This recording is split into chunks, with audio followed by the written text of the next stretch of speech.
నమస్తే అండి, welcome to cook with Manju. ఇవాళ నేను మీకు 5 నిమిషాల్లో మంచి బ్రేక్ఫాస్ట్ రెసిపీ చూపిస్తానండి. రుచి మాత్రం సూపర్గా ఉంటుంది. మిక్సీ జార్ తీసుకొని ఇందులోకి 1 కప్పు దాకా అటుకులు వేసుకోవాలి. దొడ్డ అటుకులు తీసుకోండి.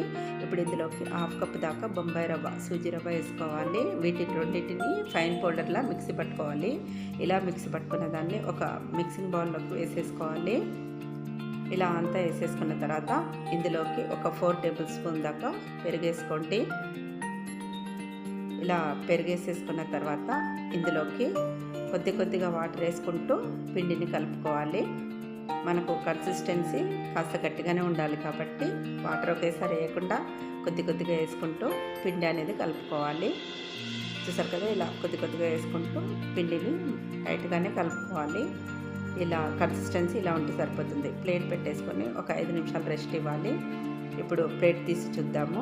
చూసారు కదండి, పెరుగు వాటర్ బాగా అబ్జర్వ్ చేసుకుంది రవ్వ. ఒకసారి కలిపేసుకోండి.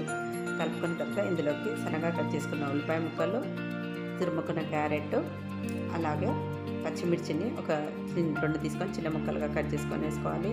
అల్లం తురుము, అలాగే దీంట్లోకి కొత్తిమీర వేసుకోవాలి. రుచికి సరిపడా ఉప్పు వేసుకోండి.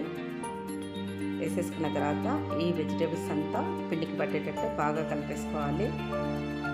ఇలా ఫైన్గా కలుపుకోవాలి. ఇప్పుడు మళ్ళీ కాస్త పెరిగేసుకోండి. 2 టేబుల్ స్పూన్ కొద్దిగా వంట సోడా వేసుకోవాలి. కొద్దిగా వాటర్ వేసుకొని కలిపేసుకోవాలి. ఇలా బాగా కలిపేసుకోండి. ఇక ఎక్స్ట్రాగా వాటర్ వేయకండి. ఇప్పుడు ప్యాన్ పెట్టేసుకొని కొద్దిగా ఆయిల్ వేసుకోవాలి. సిమ్లో పెట్టుకోండి. ఇప్పుడు పిండి ముద్దను ఇలా సెంటర్లో పెట్టుకొని ప్యాన్లో ఈవెన్గా ఒత్తుకోవాలి. ఒత్తుకునేటప్పుడు మీకు చేతికి పిండి అంటుకుంటుంటే కాస్త వాటర్లో డిప్ చేసుకొని చేయిని ఒత్తేసుకోండి.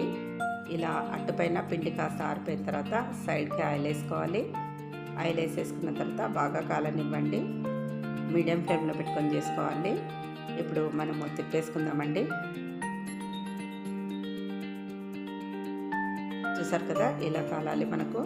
ఇటువైపు కూడా కాస్త ఆయిల్ వేసుకోండి. ఇలా ఆయిల్ వేసేసుకున్న తర్వాత ఇప్పుడు కూడా చూడండి, ఇటువైపు కూడా బాగా కాలింది. ఇలా కాలితే సరిపోతుంది. ఇప్పుడు మనం డిష్ అవుట్ చేసేసుకోవడమే. చూసారు కదండి, సింపుల్గా చేసుకోవచ్చు. చాలా టేస్ట్గా ఉంటుంది. ఈ బ్రేక్ఫాస్ట్ రెసిపీ మీకు కూడా నచ్చినట్టయితేనంటే మీరు ఒకసారి ట్రై చేయండి. మరి ఎలా వచ్చిందో కామెంట్ చేయడం మర్చిపోకండి. మరి మరిన్ని రెసిపీస్ కోసం నా ఛానల్ని సబ్స్క్రైబ్ చేసుకోండి. Thanks for watching my video.